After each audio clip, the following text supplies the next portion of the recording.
ఈనాటి ఆరోగ్యమే మహాభాగ్యం కార్యక్రమానికి స్వాగతం సుస్వాగతం. ఆహారపు అలవాట్లలో క్రమేపీ వచ్చిన కొన్ని మార్పులు చూద్దాం. సర్వరోగ నివారణి పేరుతో ఎప్పుడో 25 సంవత్సరాల క్రితం ఆయిల్ పుల్లింగ్ అని వచ్చింది. పొద్దున్న ఎవరికి ఫోన్ చేసినా మా ఆయన ఆయిల్ పుల్లింగ్ చేస్తున్నాడు అనేవాళ్ళు. అది ఆగిపోయింది. తర్వాత నీళ్లరాజు వచ్చాడు. కుండలు కుండలు నీళ్లు తాగితే రోగాలు మాయం అన్నాడు. అది పోయింది. పచ్చి కూరగాయలు తింటే బలం అని ప్రచారం చేశారు కొందరు. అది పోయింది. ఇప్పుడు ఇంకొక ఆయన వచ్చి రాగులు, సజ్జలు, జొన్నలు, కూరగాయలు అన్నీ కలిపి రసం చేసుకొని తాగండి అంటున్నాడు. కేంద్ర ప్రభుత్వం వారేమో యోగా చెయ్యండి, రోగాలు మటుమాయం అంటుంది. చాన్నాళ్ళ క్రిందట గోదావరి జిల్లాల నుంచి ఒక రాజుగారు వచ్చి ఉప్పా, మీరు ఉప్పు తింటున్నారా, చీ చీ అన్నాడు. జనమంతా ఉప్పుని విసిరి కొట్టారు. అంతటితో ఊరుకున్నాడా? నూనె, నెయ్య, మీరంతా నూనె తాగుతున్నారా, నెయ్యి తింటున్నారా? సరే అని జనమంతా నూనె డబ్బాలకి సెలవిచ్చి చుక్క నూనెతో తాలింపులు మొదలుపెట్టారు.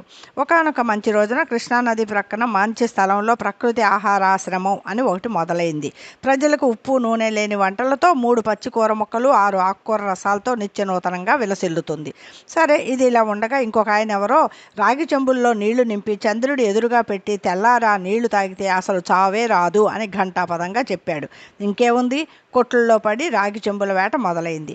అలా వెన్నెల్లో పెట్టిన రాగి చెంబుల్లో నీళ్లు తాగుతూ ఉప్పు నూనె పులుపు తీపి లేని రాజుగారి వంటలు తింటూ 200 ఏళ్లు గ్యారంటీ అనుకుంటున్న దశలో మహారాజశ్రీ మాచినేని ఉద్భవించారు. నూనె మానేశారా పిచ్చోళ్ళారా, మిల్లుల్లో ఆడించిన కొబ్బరి నూనె 100 గ్రాములు తాగండి, ఇక చూడండి అన్నాడు. ఇంకేముంది, కొబ్బరి చెప్పలు సంచిలో వేసుకుని గానుగులంట పడ్డారు జనం.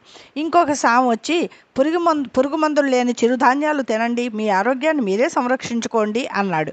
ఇంకేముంది, కర్నూలు సోనా బియ్యం అన్నం తినడానికి బదులు సామలున్నాయా, అరికలున్నాయా, సొజ్జలున్నాయా అని షాపులంట పరుగులు తీస్తున్నారు. వీళ్ళంతా ఇలా ఉన్నారు, నేనేం తక్కువ అంటూ మట్టి కుండల్లో వండుకొని తినడం మంచి ఆరోగ్యం అని మూలనున్న మరో మట్టి శాస్త్రవేత్త గారు అన్నారు. చెయ్యాల్సింది చేయకుండా ఎంతకాలమని వాళ్ళు చెప్పారని వీళ్ళు చెప్పారని ఆరోగ్యం కోసం చెంబులేసుకుని సంచులేసుకుని పరిగెడతారు. ఇకనైనా పరుగులాపి ప్రశాంతంగా జీవించండి. మన పూర్వీకులు అన్నీ తిని చక్కగా పని చేసుకున్నారు. మనం మాత్రం పని మాని ఇలాంటి వాటి వెనుక గంతులేస్తున్నాం. నిజం గ్రహించరా నలుడా.